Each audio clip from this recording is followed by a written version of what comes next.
Hi, I'm Rachel with Rachel's Paper Formations, and today I'm going to show you how to make these mandala earrings.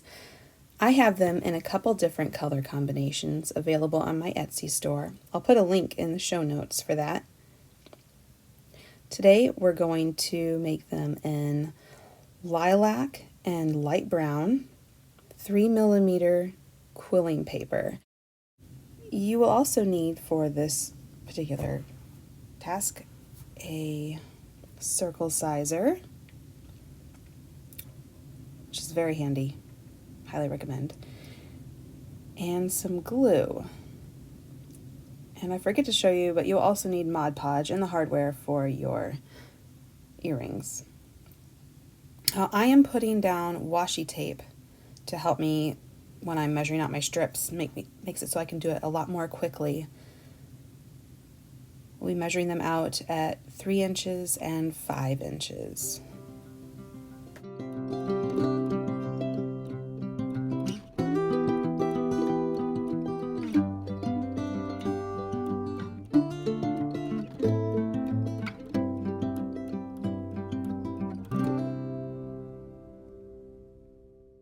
All right, now we are ready to measure out our strips.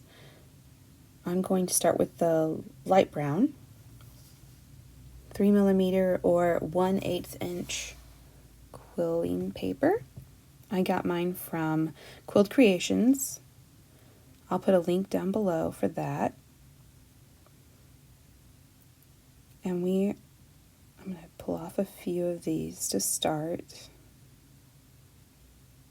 These will be our tight circles in the mandala.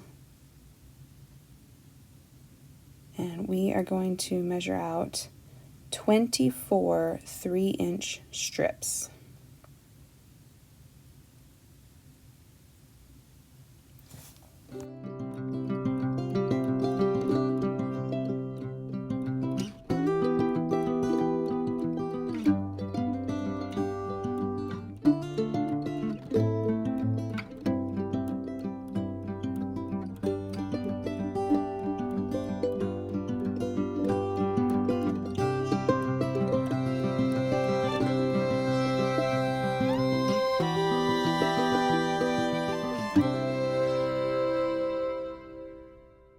And now we've got those, we'll set them aside and we will start on the lilac strips.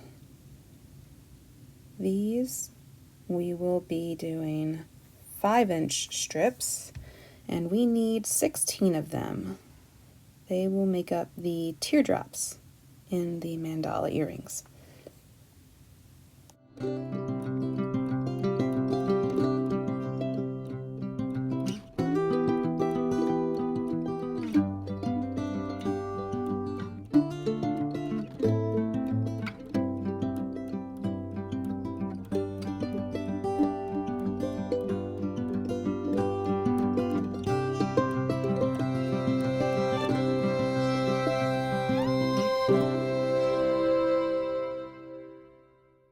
Alright, now it is time to grab our slotted quilling tool.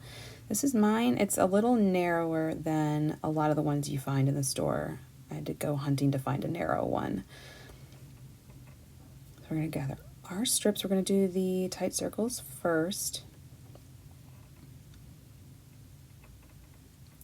Now, the paper has two sides. I'm going to try to show you, if I can get it to show. There's a wrong side and a right side. That, I believe, is the wrong side, and the right side is that way. You can feel it with your finger. You'll be able to feel the edge more prominently on the underside. So you just want to get that in there and twirl your paper up into a tight circle. Try to keep it fairly even. And then we're going to put the glue on, keeping it tight. Just like that. Spread it out. You want a whole bunch in there. It'll just like kind of ooze out. Then roll it up and hold it for a couple seconds. And then we're going to take it off. I usually use my thumbnail to push them off. And then what we're going to do next is we're going to flatten it because usually it's not quite even. So we're going to use our quilling tool and just roll that over there, and it's nice and smooth and flat now.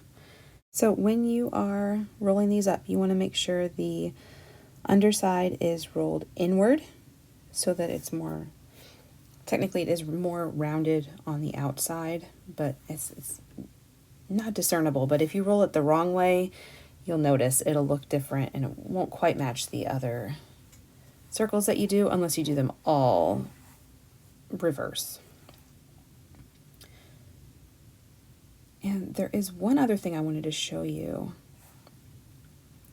If you come across an end, a flat end like that, it is best to make sure that is on the inside of your circle. So start making your circle at that edge rather than the torn edge, because the torn edge will blend in better when you glue it down. It won't be as sharp of an edge, so it'll be easier to hide.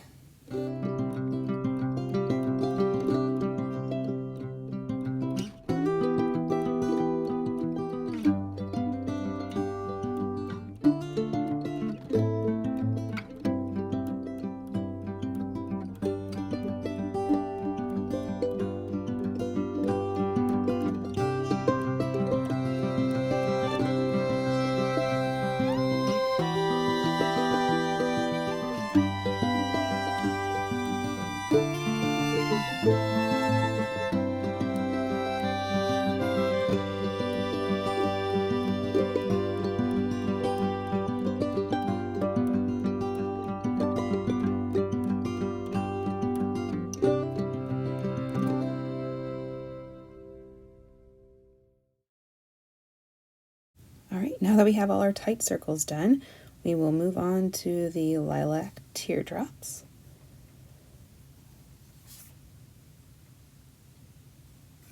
These we will be doing loose circles in size 6. So it's the same concept as the tight circles.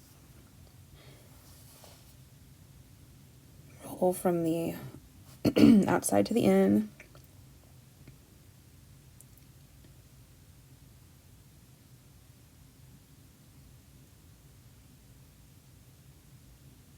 And then place it into the circle sizer, size 6. This circle sizer came from Quilled Creations. I'll put a link in the show notes. This thing has been wonderful to have. It's so useful if you need to make a lot of the same size circles. I haven't found another company that uses these sizes that they use with those numbers. There are lots of other ones that have other different numbers. The size 6 from Quilled Creations is 5/16 of an inch in diameter. I have another circle sizer and it's kind of in between a 7 and an 8 on that one. I'd almost use the 8 instead of the 7 because the 7's a little bit smaller than the Quilled Creations 6. This does get a little confusing. It's just over a 1/4 of an inch. So find something comparable that works for you. If you are able to eyeball these, more power to you. That is not a skill that I possess. I hate having to guess at the size circle I need to make. Now that we have the first 6 in our circle sizer, I will show you how we're going to glue these. Just pick them up with some nice pointy tweezers. I will put a link in the show notes for these tweezers because they have been so nice. I'm just going to glue the end just like we did with the tight circles, only they're going to stay the size that they are. And we're just going to do that with all of them.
now we need to get our circles into their teardrop shape. We're going to split these into two groups because we want half of them to have the seam that's on the outside on the point, and then we want the other half to have the seam on the rounded edge of the teardrop. So we're going to find the seam, and these,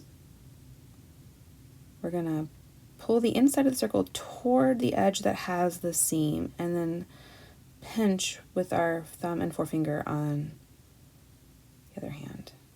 So, and again, find the seam, pull the center toward that edge, and pinch. Not too tricky. It's a little bit annoying with a circle this small. I don't like working it with anything smaller than this that you actually have to shape. It can be a pain in the butt. But we're just going to quickly do those.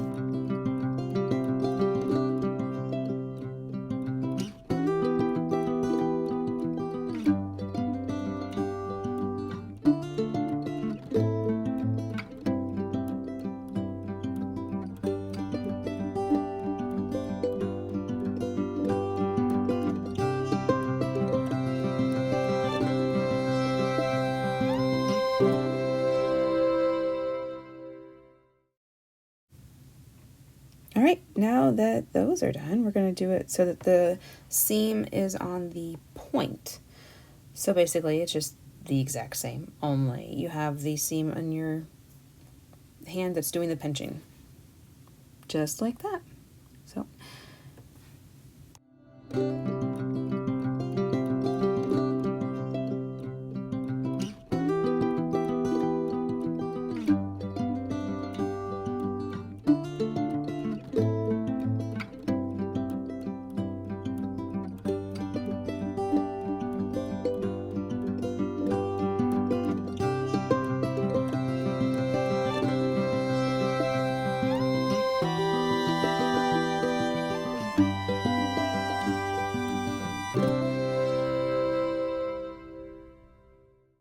All right, and now we get to put our mandalas together.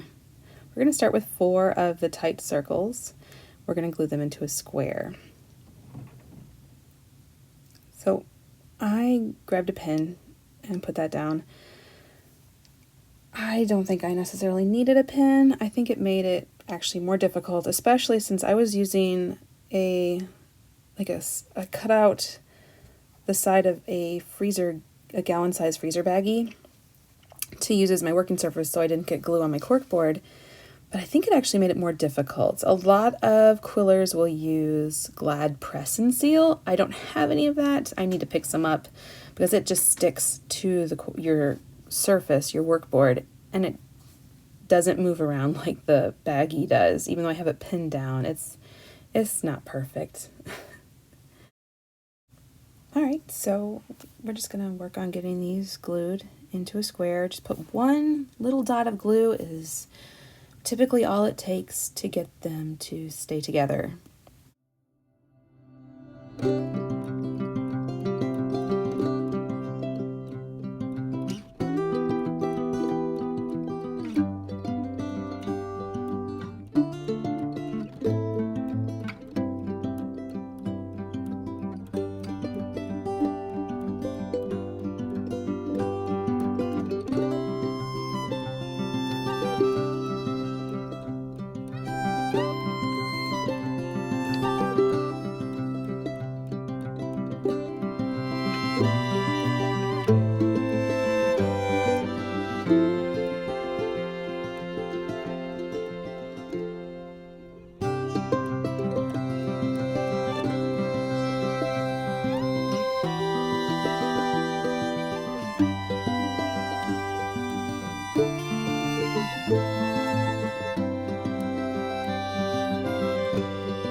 that we have our center complete, we're going to grab 4 of the teardrops that have the seam on the point. Those we're going to glue toward the, in between the circles. We're going to try to get them as square as possible. Now the first one, it doesn't really matter which direction you put it in, but if you, as you can see, there's an, each side looks different. I make sure they are all facing the same direction. It will just make things look more natural. And when I make the other earring, I've kind of gone back and forth on this. Sometimes I will do it opposite of the way I did the other one so that they're kind of mirror each other. But I've also made them to where they were exactly the same, because it's not like people typically see both of them at the same time, right, side by side, except when they go to buy them.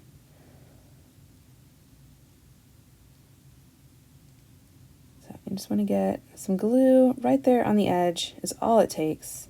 Just a little strip of glue.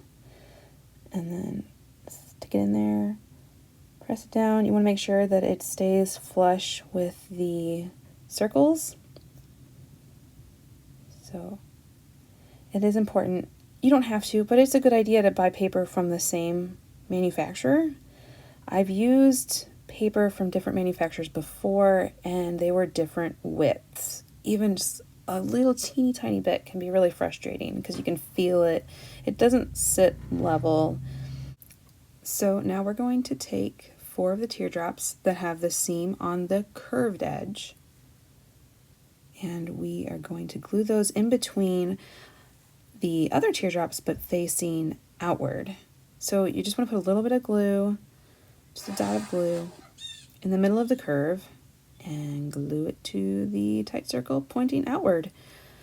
I have all of mine turned so that the same kind of edge where the paper is like going to the edge, like the inside swirly bits, are pointing the same direction. So we're just going to do that for all 4.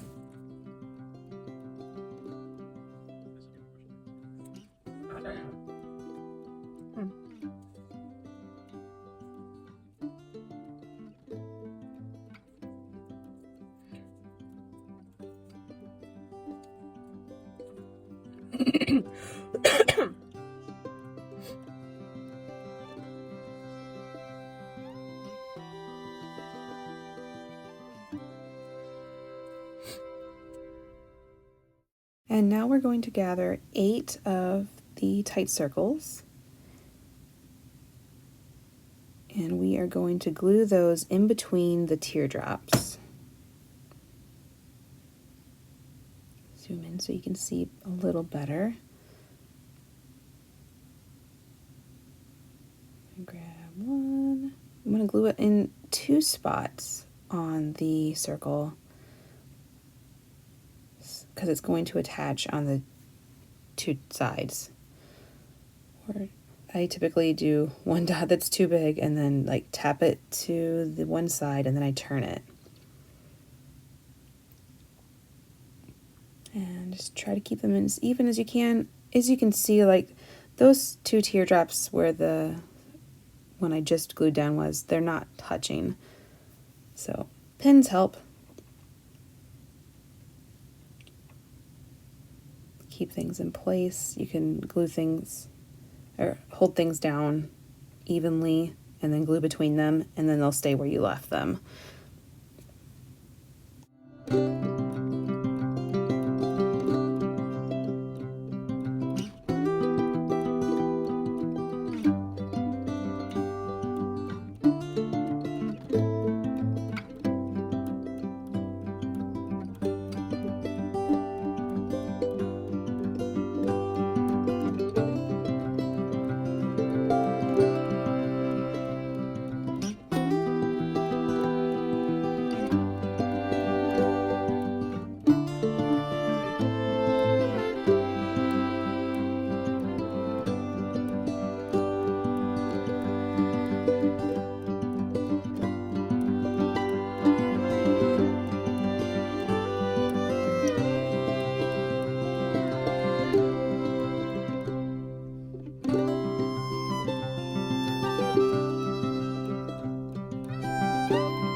and now that we have that done, it's time to start over and make another one so that we have a pair.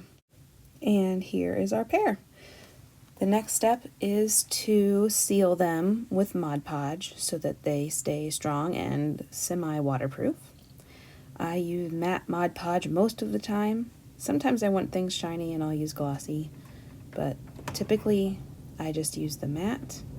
For this, you're going to want a slightly pointy paintbrush. That's what I use to paint on. It's really good for getting the edges of the shapes. So I start in the middle. You do it however you want. I will tell you, if you don't want to get the inside coils on the loose shapes, like the inside of the teardrops. You don't want to get those too wet or they will loosen. It's best to just do the edges. We're going to just go around each shape.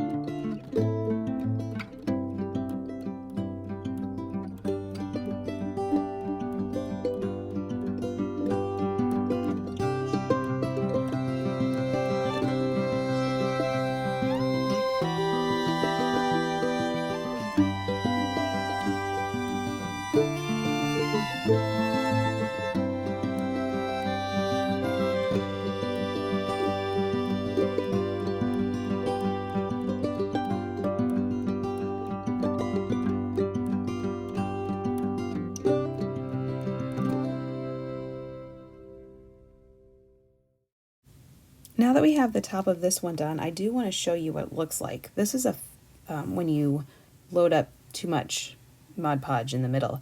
This is the first pair I did, and as you can see, all this pretty swirly in the inside is gone. It is opened up, and that is what will happen if you put too much Mod-Podge in there. So what we're going to do is the same thing on the other one. Then what you're going to do is, by the time you are done sealing the second mandala, unless you were like ridiculously fast, the first one should be dry enough for you to flip it over and do the exact same thing on the other side. And then by the time that one's dry, you do the back side of the second one, and then you were going to do the around the edge. So now we're just gonna Mod-Podge around the edge of each mandala. This will help keep everything together too. You just want to put it in all little creases. Make sure it's on evenly. You don't want to have big droplets of it.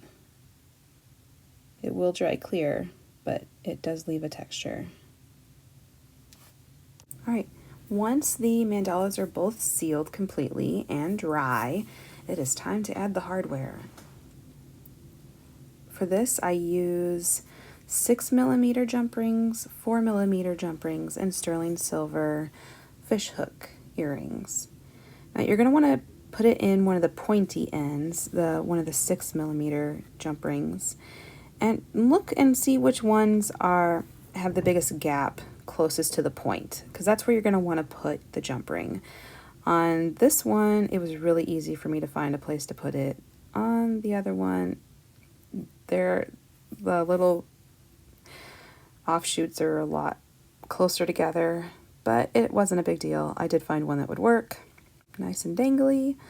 And then you're going to want to grab one of the 4mm jump rings, hook that on there, and then put on your earring. You want to make sure it's facing the way, so that when you put it on, it faces the way you want it to be on the outside.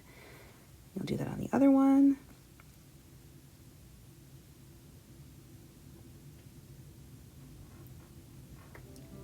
And there you have it. Please let me know what you think below and check out all the links in the show notes. Have a great day.